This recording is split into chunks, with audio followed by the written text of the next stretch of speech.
Cinema शौकीन सबका स्वागत करता है। आज हम बात करने वाले हैं universal soldier day of reckoning के बारे में। यह कहानी है जॉन नाम के आदमी की, जिसके घर के अंदर कुछ गुंडे घुस आते हैं और उसके पूरे परिवार को मार देते हैं। तब जॉन निश्चय करता है कि अब उसकी जिंदगी का एक ही मकसद है कि वो उन सारे लोगों को ढूंढ करके मौत के घाट उतार दे। कहानी की शुरुआत होती है और हम जॉन नाम के एक आदमी को देखते हैं जो अपने परिवार के साथ रहता है। उसके परिवार में उसकी पत्नी है और उसकी एक छोटी सी बेटी है।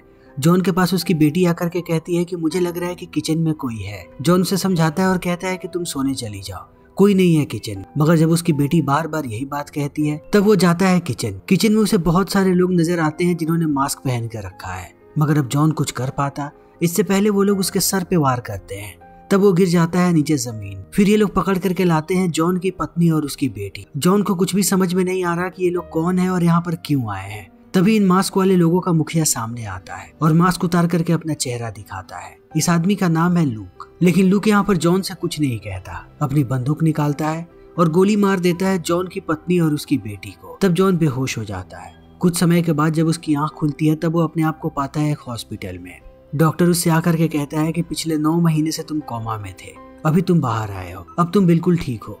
तुमसे FBI का एक एजेंट मिलना चाहता है जिसका नाम है गॉर्मन जॉन के पास आते ही कहता है कि उस रात आखिर क्या हुआ था, क्या तुम्हें सब कुछ याद है? जॉन कहता है कि हाँ, उन लोगों ने मेरी पत्नी और बेटी को मार दिया। इन बातों को सुनने के बाद गॉर्मन लुक की तस्वीर दिखाता है जॉन को और कहता है कि इस आदमी के उंगलियों के निशान तुम्हारे घर में हर तरफ मिले हैं, क्या ये वही कातिल है? जॉन कहता है कि हाँ। मगर अब उन चीजों को याद करने के बाद उसे दौरा पड़ने लगता है। तब गॉर्मन अपना कार्ड रख के चला जाता है और कहता है कि तुम जैसे ही ठीक हो जाओ मुझसे आकर के मिलो। इतना कहने के बाद गॉर्मन जैसे ही बाहर जाता है वो कॉल करके कहता है कि प्लम्बर को एक्टिवेट कर। दूसरी तरफ हम एक प्लम्बर को देखते हैं जिसका नाम है मैग्नस। तुरंत उसे एक झटका लगता है और ऐसा लगता है कि उसके दिमाग पर अब किसी और का कंट्रोल है। वो बीच में काम छोड़ करके जाने लगता है। घर की लेडी बार बार कहती है कि काम तो पूरा करो, मगर वो पाइप ठीक किए बिना ही बाहर आता है और सीधा पहुंचता है एक स्ट्रिप क्लब में। अंदर जाते ही रिसेप्शनिस्ट उससे पूछती है कि तुम्हें किससे मिलना है।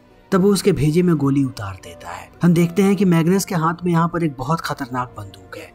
वो हर एक कमरे में जा करके चुन चुन के लोगों को मारता है, मगर अंदर के सारे लोग बहुत ही खतरनाक हैं, जो एक गोली से नहीं मर, उन्हें कई बार शूट करना पड़ता है। सबको मारने के बाद वो जाता है आखिरी कमरे में जहाँ पर एक आदमी है जिसका नाम है एंड्रू स्कॉट। मैग्नस को देखने के बाद वो कहता है कि मैं तुम्हारा ही इंतजार कर रहा था, आओ काम को शुरू करते हैं। मैग्नस अपनी बंदूक निकालता है उसे शूट करने के लिए, मगर उससे पहले वो उसके गर्दन में कुछ इंजेक्ट कर देता है। जैसे ये इंजेक्शन अंदर जाता है मैग्नस बिल्कुल शांत हो जाता है कि जैसे अब उसके दिमाग पर किसी का भी कंट्रोल नहीं है। तभी उसे सामने लुक नजर आने लगता है। लुक कहता है कि हमने तुम्हें आजाद कर दिया है, अब से तुम हमारे लिए काम करोगे। दूसरी तरफ हम देखते हैं जॉन को जो आज डिस्चार्ज होने वाला है। काउंटर पे आने के बाद उसे अपनी सारी पुरानी चीजें मिलती, जिसे देखने के बाद उसे दोबारा अपना परिवार याद आता है। अपने परिवार के अलावा उसे ज्यादा चीजें बिल्कुल भी याद नहीं। फिर भी वो सीधा पहुंचता है अपने घर पे। वो जिस कोने में जाता है उसे सिर्फ अपनी बीबी और बच्ची याद आती है। तब वो बैठ करके रोने लगता है। थोड़ी देर के बाद उसके फोन पे आइजैक नाम का आदमी कॉल करता है और कहता है कि तुम कहाँ चले गए थे, मुझे लगा कि तुम्हारी भी मौत हो गई है,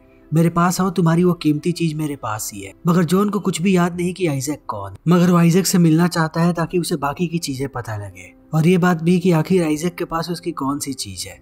वो उससे एड्रेस लेता है और निकल पड़ता है उसके घर पे जाने के लिए। थोड़ी देर के बाद वो घुसता है उसके घर के अंदर। तब वो देखता है कि चारों तरफ चीजें बिखरी पड़ी है। देख करके ऐसा लग रहा है कि बहुत समय से इस घर के अंदर कोई भी नहीं आया। थोड़ा और अंदर जाने के बाद उसे खून के धब्बे नजर आते हैं। तभी वो देखता है कि बिस्तर पे एक लाश पड़ी हुई है जो बहुत ही पुरानी है।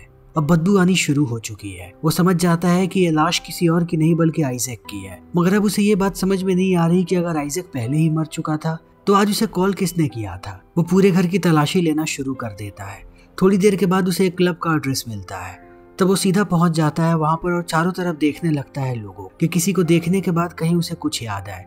तभी उसकी नजर पड़ती है एक लड़की पे, जो लड़की उसे ही घूर रही थी। वो समझ जाता है कि ये लड़की शायद उसे जानती है। जब वो उससे बात करने जाता है तब वो उससे दूर भागने लगती है, ऐसे जैसे वो उसे इग्नोर कर रही हो। जॉन का शक यकीन में बदल जाता है कि ये लड़की उसे जानती है, मगर वो उसके पास नहीं जा सकता वरना यहाँ पर हंगामा हो सकता है और गार्ड्स उसे बाहर फेंक दे। तब वो चला आता है ओशन। यहाँ आते ही वो देखता है कि मैग्नस उसके सामने खड़ा है। मैग्नस उसके पास आकर के गर्दन में उसी चीज को इंजेक्ट कर देता है। तभी जॉन को भी लुक नजर आता है और उससे कहता है कि अब से तुम आजाद हो, तुम्हारे दिमाग पर अब किसी का कंट्रोल नहीं है। मगर अब जॉन गुस्से में है, वो मारने जाता है मैग्नस को। तभी गार्ड्स आकर के उसे बाहर फेंक देते हैं। वो देखता है कि सारे लोग उस पर भड़के हुए हैं जैसे कि जॉन ने यहाँ पर कुछ गड़बड़ की। जॉन को समझ में नहीं आ रहा कि आखिर उसने क्या गड़बड़ किया था।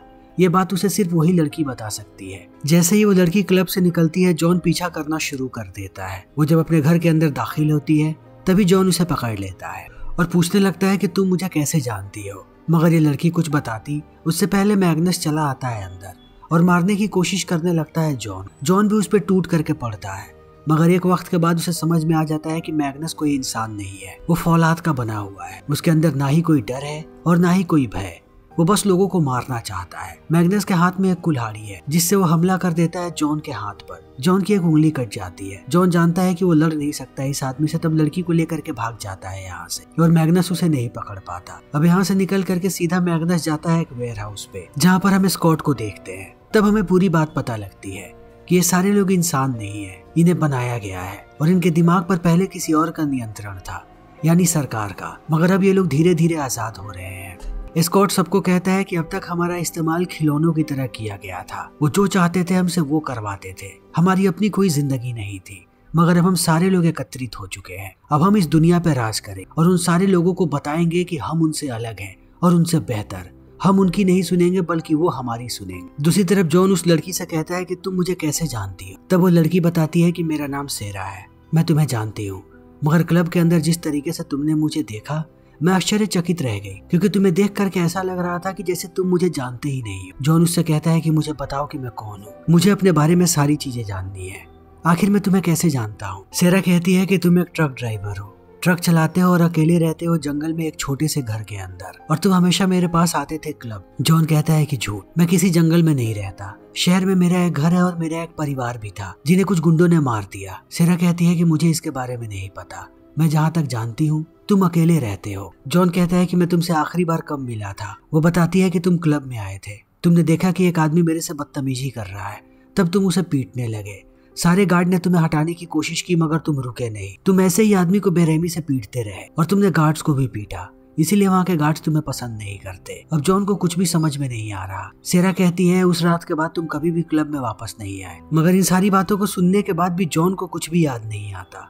उसे सिर्फ इतनी चीज याद है कि वो अपने परिवार के साथ उस घर में था और रात में आकर के लूक ने उसकी पत्नी और उसकी बेटी को मार दिया। जॉन इन्हीं सब चीजों के बारे में सोच रहा होता है, तभी बाथरूम में उसे लूक नजर आता है जो उससे पकड़ करके पूछ रहा है कि आखिर तुम क्या जानते हो, सारी चीजों को याद करना शुरू करो। जॉन की परेशानियां इतनी बढ़ जाती हैं कि वो सीधा पहुंचता है गॉर्मन के पास और उससे कहता है कि मुझे क्या हो रहा है, मुझे सिर्फ अपने परिवार के बारे में याद है और कुछ भी नहीं, और बार बार मुझे लुक क्यों नजर आता है। गॉर्मन कहता है कि लुक ने जरूर तुम्हारे साथ कुछ किया है, मगर तुम अकेले ऐसे इंसान नहीं हो। उसने बहुत सारे लोगों के दिमाग पे काबू कर लिया है। वो अपनी पूरी की पूरी आर्मी बना रहा है ताकि सारे लोगों पर वो भारी पड़े और एक वक्त के बाद वो अपनी सरकार चले। जॉन कहता है लेकिन उसने मुझे क्यों चुना और वो मेरे साथ ऐसा क्यों कर रहा है, उसने मेरे परिवार को क्यों मारा। गॉर्मन कहता है कि इन सवालों का जवाब किसी के पास नहीं है, तुम्हें खुद लुक के पास जाकर के इन सवालों का जवाब हासिल करना पड़ेगा। दूसरी तरफ हम देखते हैं मैग्नस को, उसकी सारी की सारी चोट ठीक हो गई है, यानी इनके शरीर को बहुत ही अलग तरीके से बनाया गया है। मैग्नस जब बैठा होता है तभी एक दूसरा सिपाही आकर के उसकी शराब छीन लेता है। इस चीज को देखते ही इन दोनों के बीच लड़ाई होनी शुरू हो जाती है। मैग्नस भारी पड़ता है उस आदमी पे और मार करके गिरा देता है नीचे। तब सारे लोग उसी आदमी को मारने लगते हैं कि तुम कमजोर हो। तभी यहाँ पर लूक आता है और उस आदमी को गोली मार देता है। फिर सबको कहता है कि हम एक दूसरे के दुश्मन नहीं है, तो आपस में लड़ना बंद करो, अगर कोई भी लड़ेगा तो मैं उसे मार दूंगा, हमारे दुश्मन बाहर वाले। दूसरी तरफ जॉन सेरा को कहता है कि मुझे उस जगह पे लेकर के चलो जहाँ पर मैं काम किया करता था। सेरा उसे लेकर के जाती है। अंदर जाते ही सारे लोग उससे कहते हैं कि इतने समय से तुम कहाँ गायब थे। जॉन कहता है कि मुझे उस ट्रक को देखना है जिसे मैं चलाता हूँ और उसमें क्या सामान है। तब ये लोग जॉन को सीधा लेकर के जाते हैं मैनेजर के पास। मैनेजर इसे देख करके चौंक जाता है और कहता है कि आखिर तुम आ ही गए। जॉन कहता है कि मुझे अपने ट्रक के कंटेनर्स को देखना है और उसके साथ साथ वो लुक की तस्वीर दिखा करके पूछता है कि इस आदमी से मेरा क्या कनेक्शन है। तब मैनेजर कहता है कि तुम्हारे ट्रक में सारा का सारा सामान पड़ा हुआ था जो एक वक्त के बाद सड़ने लगा। तब हम तुम्हें ढूंढने गए, जब तुम हमें नहीं मिले तब हम गए तुम्हारे फ्रेंड आइजक के घर पे और तुम्हें पता है वहाँ पर हमें क्या मिला। इतना कहने के बाद वो आइजक के घर की सीसीटीवी फुटेज को चला देता है। जॉन इसे देख करके दंग रह जाता है क्योंकि इस वीडियो में जॉन मार रहा है आइजक को, यानी जॉन ने ही हत्या की है अपने दोस्त की। इस बात पे जॉन को भरोसा नहीं होता। उसे लगने लगता है कि उसका कोई हमशक्ल भी है जो उसे फंसाने की साजिश कर रहा है। मैनेजर कहता है कि अब तुम लंबा जाने वाले हो। जॉन यहाँ से भागने लगता है और सेरा से आकर के कहता है कि मैं कहाँ रहता था, मुझे वहां पर लेकर के चल। यानी उसी आदमी ने मारा है आइजैक को वो अभी भी वहीं पर होगा। ये लोग कार से जाने लगते हैं। तभी रास्ते में मैग्नस हमला कर देता है इनके ऊपर। वो बार बार इनके ऊपर गोलियां चला रहा है, मगर फिर भी इनकी गाड़ी जब नहीं रुकती तब वो अंत में गोली चलाता है इनके टायर पे। तब इनकी गाड़ी पलट जाती है। जैसे ही जॉन बाहर आता है, मैग्नस उसे पीटते हुए लेकर के जाता है एक दुकान के अंदर। वो बड़ी बेरहमी से उसे पीट रहा है। थोड़ी देर के बाद जॉन को एहसास होता है कि जितना ताकतवर मैग्नस है, जॉन उससे भी ज्यादा ताकतवर है, यानी कि वो भी कोई आम इंसान नहीं है। जॉन एक के बाद एक मैग्नस के हमलों का जवाब देता है और अंत में उसकी पूरी खोपड़ी खोल करके मार देता है उसे। सेरा इन सारी चीजों को देख करके दंग रह जाती है कि आखिर ये क्या हो रहा है, क्योंकि जॉन ना ही इतना हिंसक था और ना ही वो इतना अच्छा लड़ सकता था। जॉन देखता है कि किसी भी वक्त यहाँ पर पुलिस वाले आ सकते हैं और रोड पे आकर के वो एक गाड़ी छीनता है और सेरा को कहता है कि मुझे उस जंगल में लेकर के चल। इसी बीच जॉन को एहसास होता है कि उसकी कटी हुई उंगली वापस आ गई है, यानी कि वो भी इंसान नहीं है। कुछ देर के बाद ये लोग पहुंच जाते हैं जंगल में और जैसे ही जॉन के घर के अंदर दाखिल होते हैं, उन्हें दूसरा जॉन नजर आता है जो जॉन पे बंदूक तानता है और थोड़ी देर उसे देखने के बाद कहता है कि उन लोगों ने तुम्हें मुझसे बेहतर बनाया है। इतना कह के वो चला आता है अंदर। जॉन उससे कहता है कि तुमने आइजैक को क्यों मारा। तब दूसरा जॉन हंसने लगता है और कहता है कि तुम अभी भी इन सारी चीजों के बारे में सोच रहे हो, तुम्हें पता भी नहीं कि हम कौन है, हम बस खिलौने हैं उनके लिए। तुम्हारी तरह मुझे भी बनाया गया था। हमारे दिमाग में एक मेमोरी डाली गई थी कि हमें लुक को मारना है। मैंने अपनी पूरी जिंदगी लगा दी लुक के पीछे जाने के लिए ताकि मैं उसे मार सकूं। जब मैं लुक के पास गया तब मुझे जाकर के एहसास हुआ कि हम सिर्फ खिलौने हैं और वो लोग हमारा इस्तेमाल कर रहे हैं। तब मैं वापस आ गया और मैंने अपनी जिंदगी की शुरुआत करने की कोशिश की। इसी बीच मुझे सैरा मिली और मुझे लगा कि मैं इसके साथ अपनी जिंदगी बिता सकता हूँ। इन बातों को सुनने के बाद जॉन कहता है, लेकिन मैं तुम्हारी तरह नहीं हूँ, मैं अलग हूँ। मेरा एक परिवार था जिस परिवार को लुक ने मार दिया। जॉन कहता है कि ये सब कुछ बस एक यादें हैं, तुम्हारे दिमाग में डाली गई है ताकि तुम लुक को मार दो। अगर तुम्हें सच में अपनी सच्चाई जाननी है और अपने अस्तित्व के बारे में जानना है तो जाकर के लुक से मिलो, वो तुम्हें जंगल में मिलेगा। सेरा बहुत परेशान है। वो जाती है दूसरे जॉन के पास उसे गले लगाने के लिए। तभी ऐसा लगता है कि जॉन को किसी ने कमांड भेजा है। वो मारने जाता है सेरा को। इस चीज को देखते ही जॉन मार देता है दूसरे जॉन को। सेरा रोने लगती है। वो उसे गाड़ी की चाबी देता है और कहता है कि इन सब से तुम्हारा कोई वास्ता नहीं है, यहाँ पर तुम्हारा कोई नहीं था, जाओ और जाकर के अपनी जिंदगी अच्छे से बिताओ। सेरा यहाँ से निकल जाती है और जॉन जाने लगता है जंगल की तरफ, जहाँ के बारे में उसे दूसरे जॉन ने बताया। थोड़ी देर के बाद जैसे ही वो एक नदी के पास पहुंचता है, वो देखता है कि एक आदमी यहाँ पर बोट लेकर के खड़ा है। जॉन उसमें बैठ करके जाता है जंगल के बीचों बीच। वो देखता है कि चारों तरफ यहाँ पर सिपाही हैं। ये सारे वो लोग हैं जिन्हें लैब में बनाया गया था। कुछ देर के बाद वो लोग उसे भेज देते हैं एक बंकर के अंदर। अंदर जाते ही उसकी मुलाकात होती है एक डॉक्टर से जिसका नाम है सू। सू सबसे पहले चेक करता है जॉन की पूरी बॉडी को और उसे कहता है कि तुम कमाल के हो, तुम्हें सिर्फ 20 दिन पहले बनाया गया है, लेकिन 20 दिन में तुम इतने ताकतवर और इतने समझदार हो गए। तुम्हारी समस्या क्या है? मुझे लगता है कि तुम्हारी यादें इतनी स्ट्रॉन्ग बनाई गई हैं जो तुम्हें अंदर से तोड़ करके रख देती हैं और तुम हमेशा ही दुखी रहते हो। लेकिन ये असली नहीं है, ये सिर्फ तुम्हारे दिमाग में डाली गई है। अगर तुम सच में खुश रहना चाहते हो तो मैं इन यादों को तुम्हारे दिमाग से निकाल सकता हूँ। तुम्हारे दिमाग में एक चिप है जैसे पहले वाले जॉन के दिमाग में लगाया गया था। क्या तुम सच में उन्हें निकलवाना चाहते हो?